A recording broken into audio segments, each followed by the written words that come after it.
le salon même financier reste, mais on a voulu aussi répondre sur, par exemple, la ZFE. Je veux financer ma flotte de voitures pour être prêt pour cette année, pour l'année prochaine, au niveau écologique, pour avoir ma voiture plus vertueuse. Et bien c'est au salon, aujourd'hui, ça peut se passer.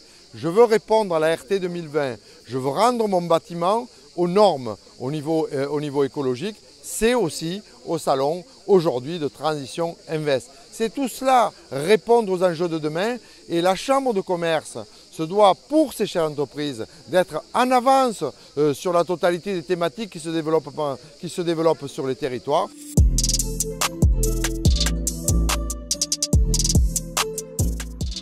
Aujourd'hui, notre métier, on est fabricant de casquettes dans l'import-export avec différents lieux de fabrication. On cherche à étendre ces processus, à étendre ses capacités de fabrication avec différentes offres, élargir les gammes, élargir les possibilités dans la fabrication de casquettes. On cherche à rencontrer deux styles de contact dans ce genre d'événement. Premièrement, les acteurs locaux, très collectivités, villes, métropoles, départements, etc. Et le monde bancaire pour pouvoir financer nos activités, financer nos pistes d'agrandissement, on va dire ça comme ça. On cherche à financer différents types de projets. Un premier projet de recherche et de développement, assez important. Et puis également financer le développement normal de l'entreprise en France et à l'international. J'ai créé en 2016 le centre de formation Indijuris à destination des personnes en situation de handicap parce qu'ils ne sont pas assez représentés dans notre société.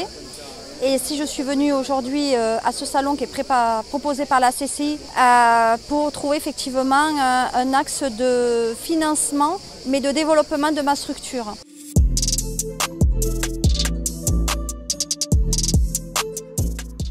Je ne suis pas sûr que ça soit si compliqué, mais c'est du temps, c'est de l'activité, c'est prendre du temps. Quand on est chef d'entreprise, il faut avoir le temps de faire ça parce que c'est utile dans les capacités d'agrandissement.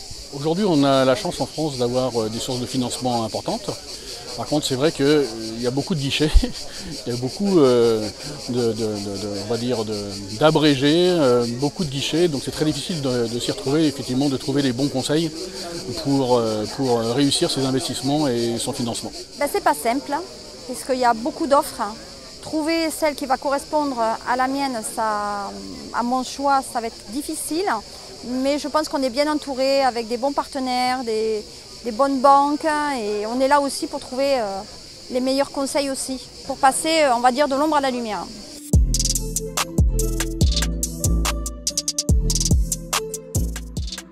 La Caisse d'épargne est une grande banque territoriale qui accompagne l'ensemble des projets de développement économique et l'ensemble de ses clients sur son territoire.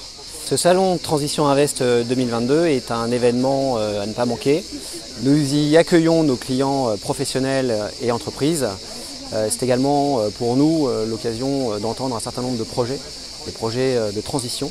La transition énergétique est également un moteur important puisque nous accompagnons nos clients notamment par le biais du prêt à impact.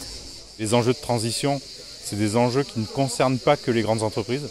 C'est aussi et avant tout des enjeux qui concernent les TPE, les PME, les ETI, toute taille d'entreprise. Donc on a toutes sortes de porteurs, effectivement, avec des petits montants recherchés. Ça va de 25 000 € à 4 millions d'euros. Et dans les projets, on s'aperçoit que certes aujourd'hui c'est un salon du financement, mais bien évidemment la problématique d'un porteur de projet, d'un chef d'entreprise, elle est toujours très multiple. Et donc pour la métropole, et c'est un peu sa particularité aussi, c'est que dans notre boîte à outils, bien évidemment, on a des solutions de financement, on participe à des instruments financiers, etc. Mais on a aussi, nous, la boîte à outils qui est celle de l'aménageur, qui est celle du porteur d'immobilier d'entreprise, et c'est aussi forcément une réponse qu'on vient chercher quand on vient questionner la métropole. Donc en gros, la métropole, on est interface, on est, j'ai envie de dire, intermédiaire de confiance, facilitateur pour élargir, orienter vers des partenaires, et on est apporteur de solutions, notamment en matière d'implantation, notamment en matière d'agrandissement.